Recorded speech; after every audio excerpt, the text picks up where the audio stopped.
You're watching Omaha Bound, inside the Men's College World Series.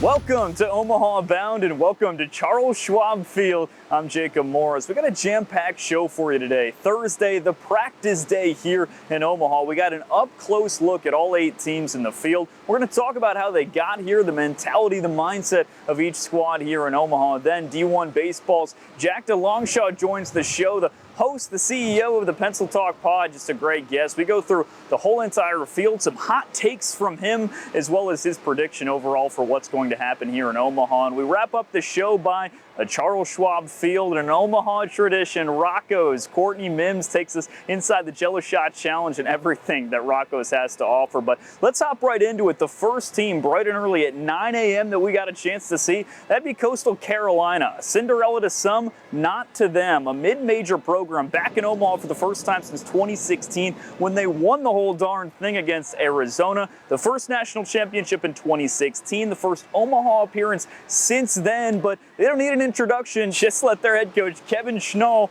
lay it out for you why the Chanticleers belong here. This team deserves to be back. We're 53-11. We've won 23 straight games in a row.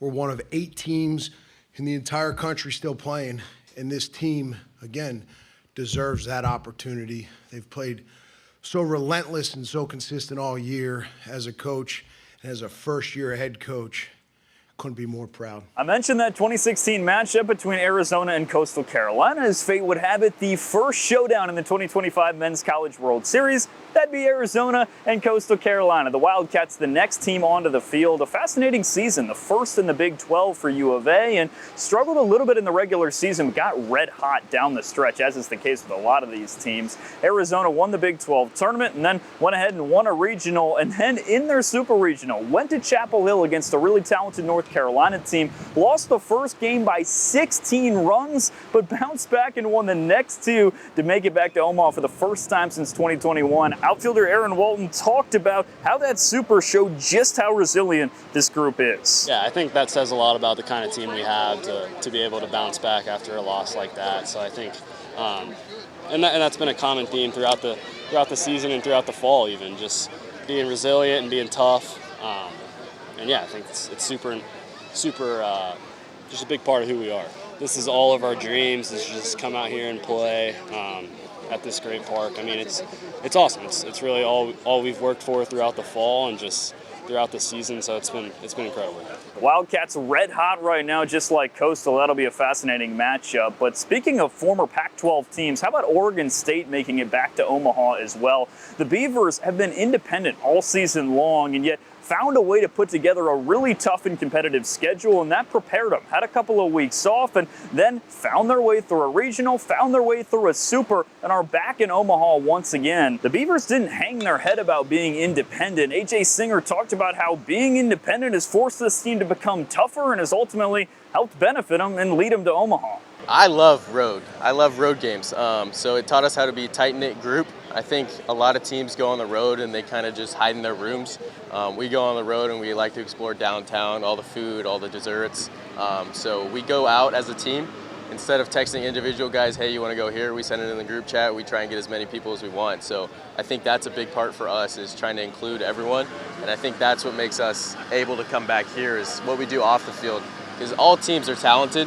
It's up to them if they want to get as close as we are, and it kind of helped us win our success and helped us be here. So impressive the Beavers are back in Omaha. And Oregon State's first round opponent, that'll be Louisville, a team that has a fascinating story in its own right. 2 down years in a row for the Cardinals, and then they took just about the hardest route possible to find their way to Omaha. Slated to go to Nashville after losing 6 of the last 7 games to finish the regular season in the conference tournament. Against the number 1 overall seed, Louisville took care of business, got out of the Nashville Regional, and then took care of business against Miami in its Super. Tage Davis, a freshman, talked about how this team decided it wasn't going to let its story be written in April and May. I mean, I think we're a gritty team. After that regular season, we had a heart-to-heart talking to each other in our Omaha room back home. And, we all just kind of looked at each other. I mean, we know we have the talent, but we just got to figure out, how we're going to do this. And I think looking back on the little things, like every time we screw up, we got the left center, touch the Omaha sign,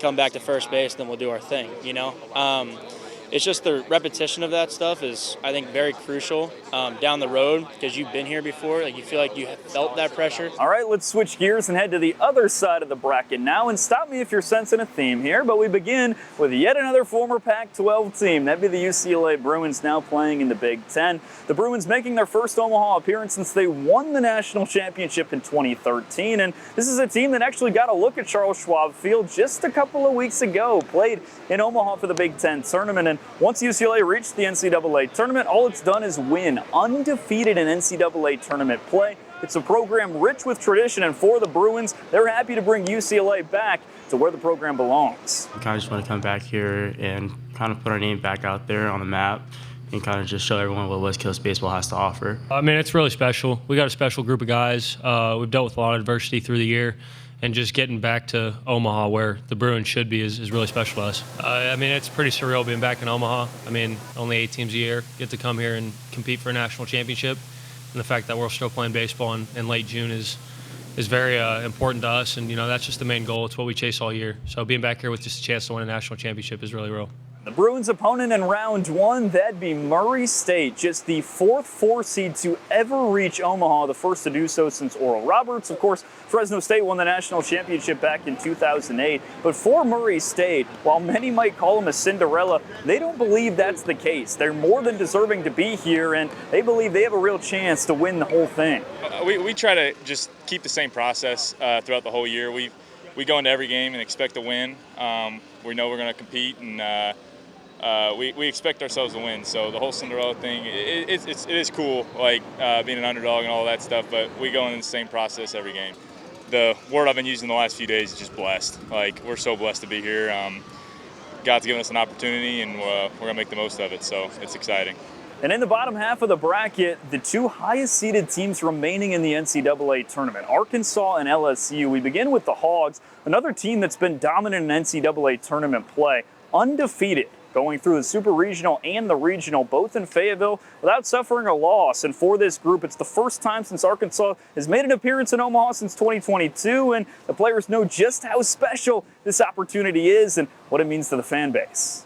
Oh, man, I'm excited to be here. I grew up watching the World Series, and I was like, I never thought that I'd be here. And, I mean, now I am, and just trying to soak everything in. And I mean, just looking, we're at a practice right now, and there's so many fans here just watching us. It's like crazy and everything. But I mean, yeah, I'm excited to be here.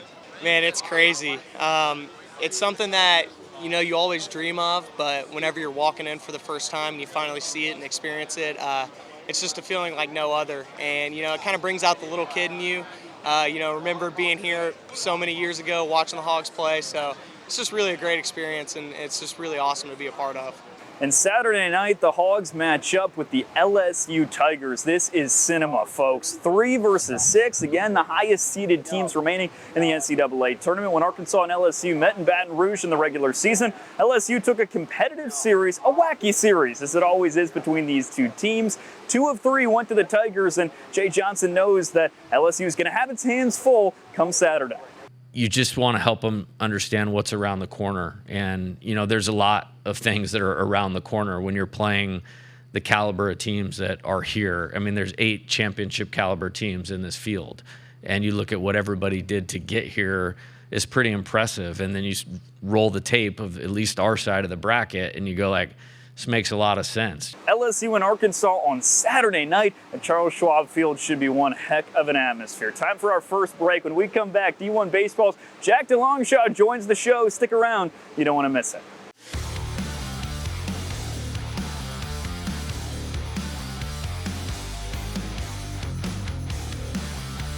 Now joined by Jack DeLongshot. You know him from D1 Baseball, and you know him from the Pencil Pod specifically. You know, you have done so much wonderful content, bringing college baseball to the people. Just tell us how that started, first and foremost. Oh man, that's really kind. No, it's a blessing to tell stories, right? Yeah. And playing college baseball for 6 years, I was one of those treacherous super seniors.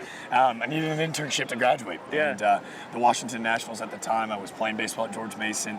COVID kind of canceled everything. So you're in a weird little spot, you're scrambling, you're in the middle of the season. So what I ended up doing is working with our communications department, worked with hand in hand with our SID. And frankly, I was a bad intern.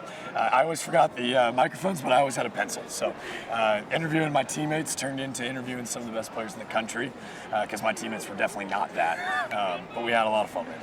How much fun has it been to see it grow the way that it has, for you to have the opportunity to be here in Omaha talking to the 8 teams remaining? Well, it makes the elevator pitch a lot easier.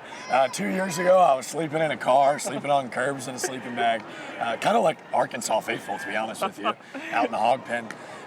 It makes the elevator pitch a lot easier, but I joke, like, it's really cool to see it get outside your bubble and to understand that a kid in Hermosa Beach, California, or in Charleston, South Carolina, in my backyard, the stories are always the same, right? Like, these baseball players are knuckleheads, and it's really cool to kind of help facilitate their awesome stories. Yeah, I mean, it is awesome stuff. It's great content you're bringing. Let's talk a little bit about the World Series. What are some of the storylines you're looking at? We've got 8 new teams, something that we're not used to seeing, a whole new field. What are you looking at this week? Well, not pandering to your audience, but doesn't it start and finish with Arkansas, right? Like, can they do it? And I know every fan in Fayetteville is feeling the same thing, but what's so different about this team, and you can almost feel them take a big, deep breath in Game 2 at Tennessee, and that's super. It feels like this team doesn't care about history. They don't care about what's at stake. And Chuck Davalon said it best. He was like, man, like, we just want to play one more week together. Like, we won a national championship. That's great, but, like, I'm going to be sad that I don't get to play with this group of guys again. So to me, it starts and finishes with Dave Van Horn. Can they go and do the thing that every fan of the great state of Arkansas is waiting to happen? And then on the other side, could it be the rematch? To me, Oregon State has flown under the radar all year, participating in the independent conference. What they've done with their scheduling and RPI, nothing short of remarkable. And then my mid-majors, right? Like, I wasn't good enough to clean these guys' shoes.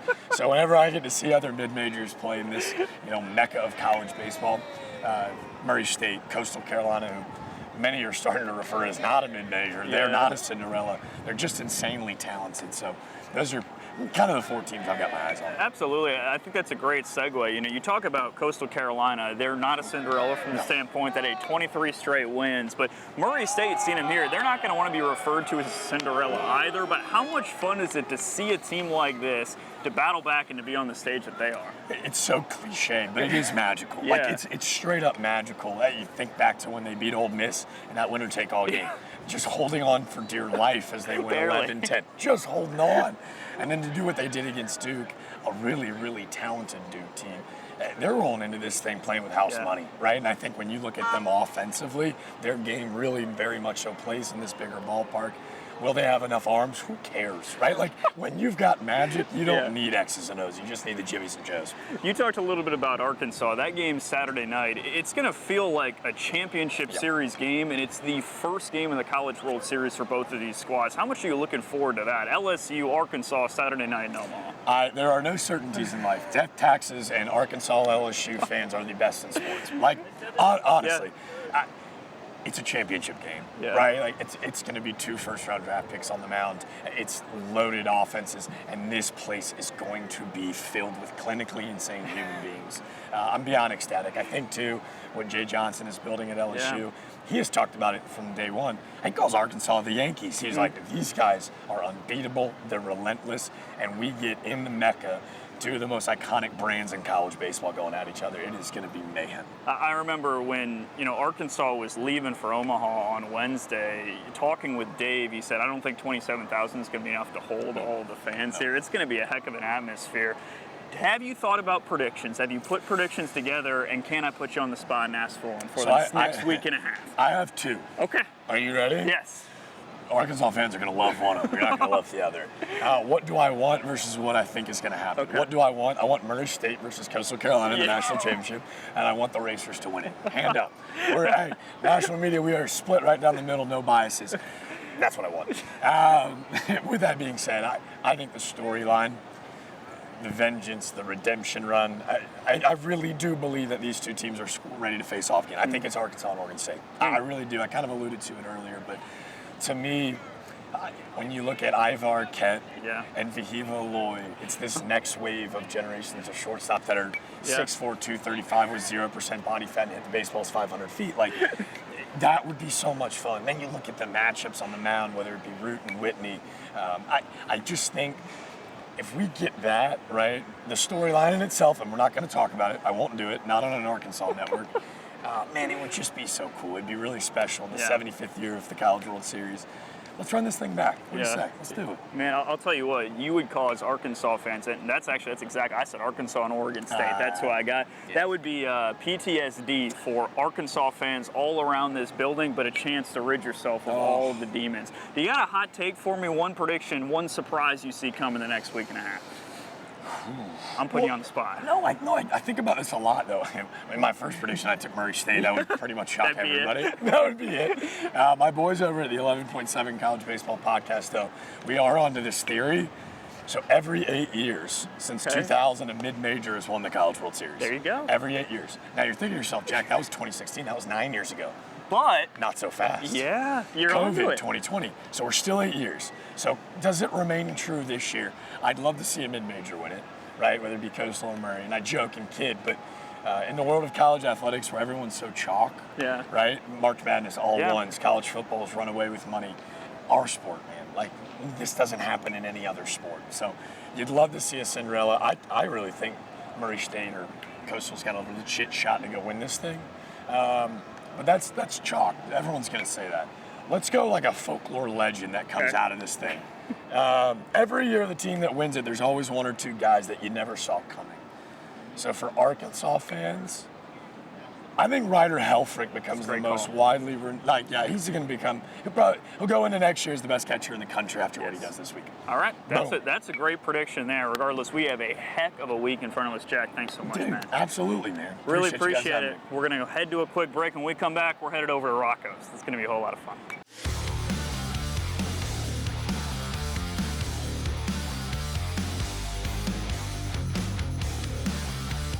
Welcome back into Omaha Bound. We welcome Courtney Mims to the show now. And Courtney, I teased this at the beginning of the show. It's something I'm really excited about. When you think Omaha, when you think the College World Series, something that is just right there, right after when you think it is Rocco's and the Jello Shot Challenge. I know you had a chance to take a closer look at both. Yeah, and when I was here in 2022, no one really knew about it. The Twitter page had just started, and I went and interviewed the bar manager at Rocco's and Pat McAvoy, and he was like, yeah, I just wanted to start this Twitter page for it. We've been doing it for a couple of years now.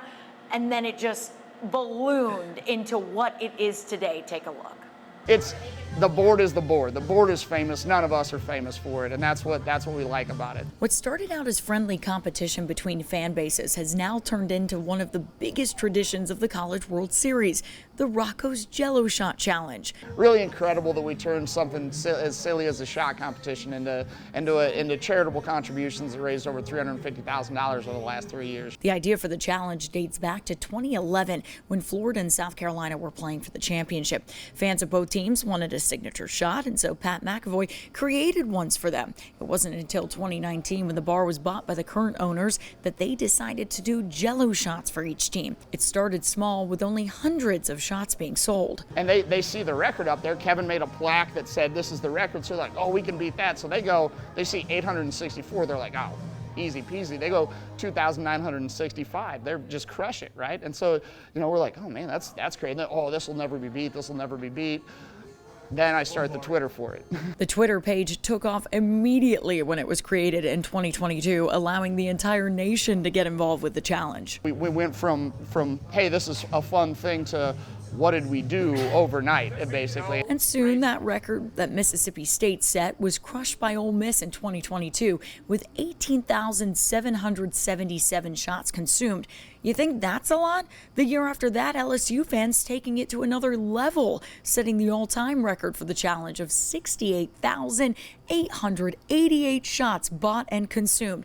It's gotten so big that they needed to create its own room in the restaurant. And the line will start, and it'll just keep going, and people will buy them by the tray and by the basket and the bucket, whatever we can hand them. And the best part, it's all for a good cause. So $1 for every shot goes to that team's food bank. So all 8 teams are getting a check.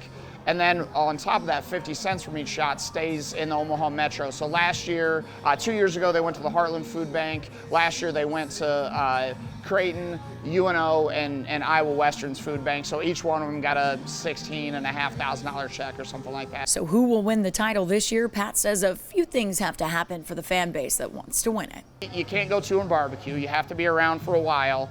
The championship series makes a lot of difference, and really, you want to go all 3 games of the championship series. Whoever does win it this year will get their team's name on the plaque, forever etched into Omaha history.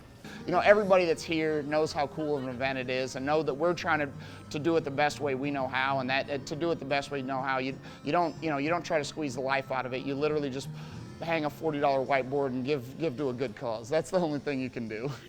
So what I'm hearing early on is LSU, Arkansas, Murray State the favorites?